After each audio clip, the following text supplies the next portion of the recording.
আসসালামু আলাইকুম। সবাই কেমন আছেন? আশা করি সবাই আল্লাহর রহমতে ভালো আছেন, সুস্থ আছেন। আমি মুক্তা ইসলাম চলে আসলাম নতুন আরেকটি ছোট্ট ব্লগ নিয়ে। আজকের ব্লগটি হচ্ছে রান্না করার জন্য আমি টুকিটাকি কিছু জিনিস কিনছি, সেগুলো আপনার সাথে শেয়ার করব। অনেকদিন ধরে ভাবতেছি যে আমি একটা কড়াই কিনবো। মার্কেটে গিয়ে অনেক খোঁজাখুঁজির পরে আমার এই কড়াইটা দেখে অনেক পছন্দ হয়েছে। এই জন্য আর বেশি ভাবনা চিন্তা না করে কড়াইটি নিয়ে নিলাম। সাথে ম্যাচিং করে ছোট্ট ঢাকনাটাও নিয়ে নিলাম। কি সুন্দর ঢাকনাটা, তাই না? অনেকদিন ধরে কিছু কিছু করে টাকা জমাইছি, সেই টাকা দিয়ে আজকে আমার এই জিনিসগুলো কেনা। এইদিকে আমার রান্না করার জন্য একটা ছুরির প্রয়োজন ছিল। আগেও একটি ছুরি নিয়েছি, সেই ছুরিটা বেশ একটা ভালো না, ধার নিতে আজকে এই ছুরিটা নিয়ে আসলাম। এটা তো খুবই ভাইরাল একটা ছুরি। আমার দোকানদারকে বলতেছিলাম যে আগের ছুরিটা আমার ধার নেই, কিনে আমি ঠকছি, এটাও যদি ধার না হয় তাহলে কিন্তু আমি এটা ফেরত দিয়ে যাবো। দোকানদার বললো ছুরিটা খুবই ভালো, ধারও হবে, আপনি নিয়ে নেন। বাসা এসে দেখলাম না, ছুরিটা সত্যি খুবই ধার। এইদিকে আমি ছোট্ট একটা পাপোশ কিনছি। অনেকদিন ধরে ইচ্ছা ছিল আমার এরকম একটা পাপোশ কিনা। পাপোশটা তো আমার খুবই পছন্দের একটি পাপোশ। আজকের এই ছোটখাটো জিনিসগুলো কিনে আমার যে কি পরিমাণ ভালো লাগতেছে।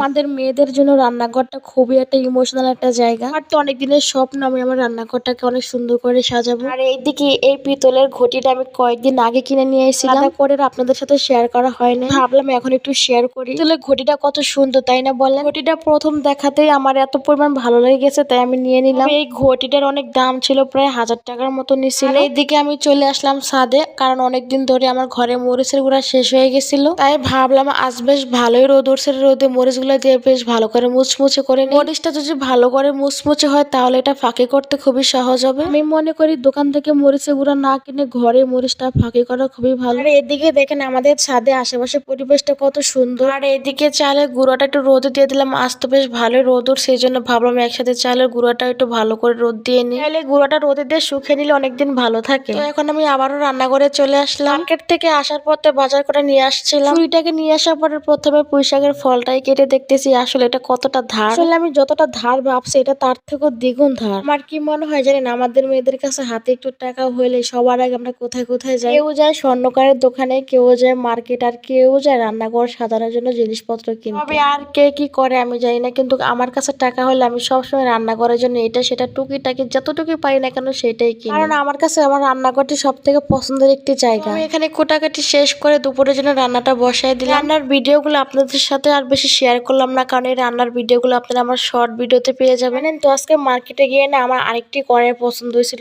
টাকা শর্ট ছিল, সেই কারণে আমি কড়াইটা নিতে পারিনি। কোনো একটা জিনিস যদি পছন্দ হয়ে থাকে তাহলে সেই জিনিসটা না নিতে পারলে যে কতটা খারাপ লাগে। আর এদিকে আমি ভাবলাম আমার নতুন কড়াইতে সবার আগে আমি মাংস রান্না দিয়ে শুরু করি। নতুন নতুন হাঁড়িতে রান্না করতে বেশ ভালোই লাগে বলেন। আমার এই মাংস রান্নার ভিডিওগুলো কিন্তু আপনারা শর্ট ভিডিওতে পেয়ে যাবেন। তো রান্না বান্না শেষ করে চলে আসলাম বিকেলবেলা মরিচগুলো ফাঁকি করতে। সারাদিনের এই কয়েক ঘন্টার ভিডিওগুলো আপনারা 3-4 মিনিট